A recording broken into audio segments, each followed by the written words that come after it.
A big part of what's significant in the educational process relative to both learning and attention issues has to do with a big factor, which is the intensity of input. Ultimately, the individual receiving the input determines the intensity of the input. Okay, as an example, there's a few of you in here for whom I'm saying things that you feel directly apply to your child. For you, the intensity, hopefully, of this input is fairly high. There's others in you who are receiving the same stuff, but you're not seeing the correlations, it's not pushing your buttons, and for you, the intensity is low, okay? You're both getting the same stuff, but you ultimately determine the intensity of the input, okay? So in any educational environment, your child determines the intensity of the input. Now, if you look at intensity and rate it on a scale of 1 to 10, with 10 being the highest, we generally say if something goes in with an intensity of 9 or 10, learning is instantaneous. If the intensity is a 7 or 8, learning occurs with very few frequencies of the input. If the intensity is 5 or 6, learning ultimately happens with a lot of frequency of the input. And if you get much below a 5, not much goes in. Okay? So if your child's sitting in class and he's a 4 in terms of his intensity, you can pretty well assume not much of anything is going to get into his long-term memory. Okay? Intensity is huge. Can you define a 10 versus a 1 on that scale? Yeah, I use my best example of a 10 is imagine on your way here tonight, on the freeway there was an accident. And imagine when, those cars hit right in front of you, and imagine you saw someone's head fly through the air. Okay? That's a 10. Okay? Think about it. That, if you had that experience, it would take an instant and you would remember it the rest of your life. Okay? That's high intensity. If you're lucky, you can remember being in school and having a teacher and maybe 2 teachers who knew how to push your buttons and get you going, and you remember actually some things you learned in those classes because the intensity was high. Is intensity equal to excitement? Yes and no, which is one of our problems today. Ultimately, as I say, the child determines the level of intensity of the input. But if you create things with a lot of innate intensity, like some movies, video games, right, those things have innate intensity, and the child can respond with intensity to those things. Right? Which is why, for example, you have a kid who can't stay awake in school who can play video games all night. Right? Because the intensity of the game creates some intensity in the kid. But where that leads us into problems is those kids often don't learn how to generate their own intensity. Okay? So you put them in a learning environment, a normal environment, and they cannot create and maintain intensity. Okay? It's a huge part of attention issues. Right? By the way, another huge part of attention issues, going through history forums of kids who are come to us diagnosed with attention deficit disorder or attention deficit hyperactivity disorder, like 90+% of those kids on the history, the parent checks off that the child's hypersensitive to sound. Okay, so that auditory tonal processing's problems are huge with that population of kids. Right. So there's a lot of things that we tend to do to destroy intensity. Right? So with young kids doing too many things like too much TV, too many video games, that's a problem. Right? By the way, on the data that we're collecting on our project 9 ± 2, something has shown up that's quite interesting, and that is across the board from young children to older adults, we see a drop in sequential processing with everyone who watches TV more than an hour a day. I mean, it's across the board.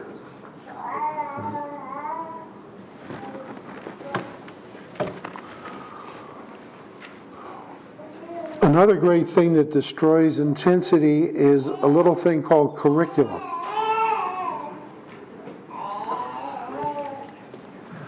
Curriculum, what they're supposedly teaching you at school. Have any of you ever heard the saying that on graduation day, most graduates have already forgotten 99% of what they learned in the preceding 12 years? That's probably true. Yeah. You know, the way the system is designed, an attempt to teach everyone something. All right, we have curriculum. And essentially a curriculum says, this is what we teach today, this is what we teach this week, this is what we teach this month, this is what we teach this quarter, this is what we teach this year. Right? Regardless of what the child is interested in. Okay?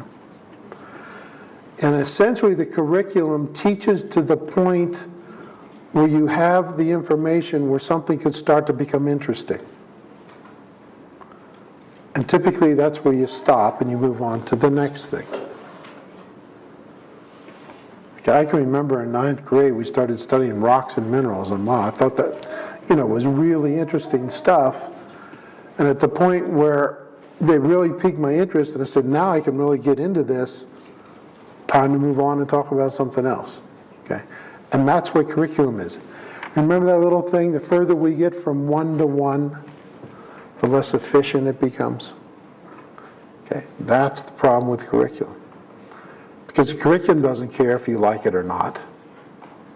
Curriculum doesn't care if you want to learn more about it or not. Okay? That's a problem. All right? So the very structure of how we're running schools tends to destroy kids' basic intensity. Right? Is your program a component for homeschooling? About 75% of our families think today homeschool.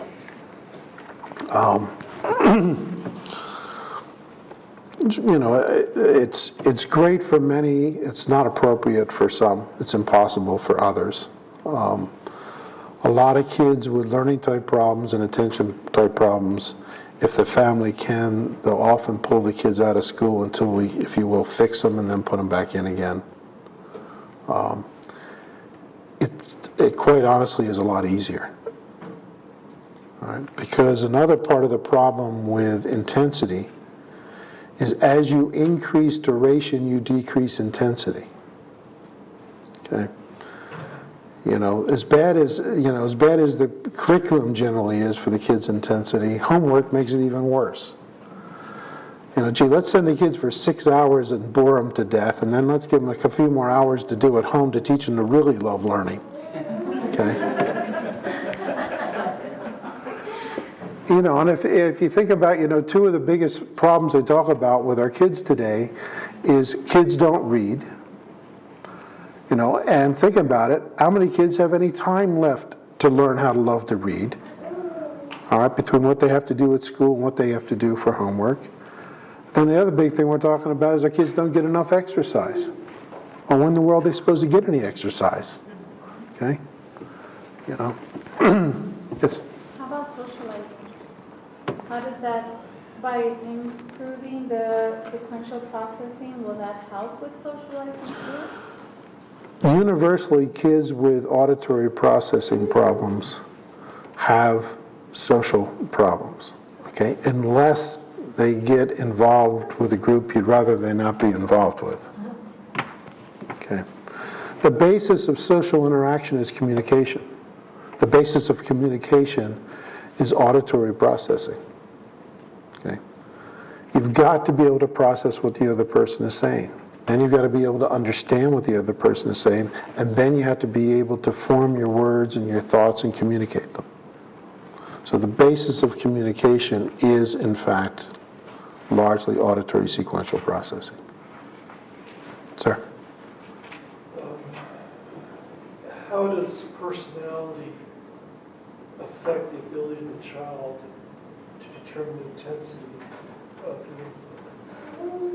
You can think of various models of personality, be they kinesthetic, auditory, those type of people versus, or even the otter beaver kind of approach. Yeah. There are certainly individual differences, and how many of them are innately reflections of the child's personality and how much is what the child has learned to be and learned to do, is a question. Bringing up, kinesthetic learners, one of the realities is if you're not a visual learner or an auditory learner, you're in big trouble. You're essentially a huge mess. All right, because most of the information you need to take in needs to go in auditorily or visually.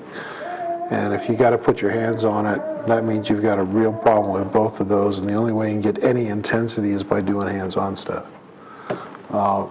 So is it significant? Yeah, but you can increase the sequential processing of anyone, and you potentially can turn anyone on to learning and raise their intensity. And a lot of those kids, regardless of what their personality type is, a lot of them ultimately find that thing that pushes their buttons and turns them on and creates the intensity. But the job really is making sure educationally we're not doing a whole bunch of things to destroy it. And in fact, hopefully doing things to find those things early on that excite the kids and turn them on to learning. So do we downplay the kinesthetic characteristics of the personality and focus on the auditory and the visual? Yeah, I build the auditory and visual as rapidly as I possibly can. But I like kinesthetic kids. They're great. Well, and truth is, if the more hands-on learning we could all do, the better. And if we throw out a bunch of curriculum and give it time to do that, all right. But we want to make sure our kids have strong auditory skills and visual skills, and let them make a choice. Yeah. Essentially, most of us that function reasonably well are lucky accidents, right? And then there are all the ones who are unlucky accidents, right? And with the state of the art today, in terms of what we know, we don't have to have that. We really have the knowledge to help everyone put their pieces together so that regardless of what the situation is, regardless of whether it's auditory information or visual information, we have the ability to take it in efficiently, we have the ability to process it, we have the ability to store it, we have the ability to utilize it. That really is the job and the goal. And as I say, at this time in the world, we have the knowledge to be able to do that. And, fortunately, it typically isn't that hard to do it.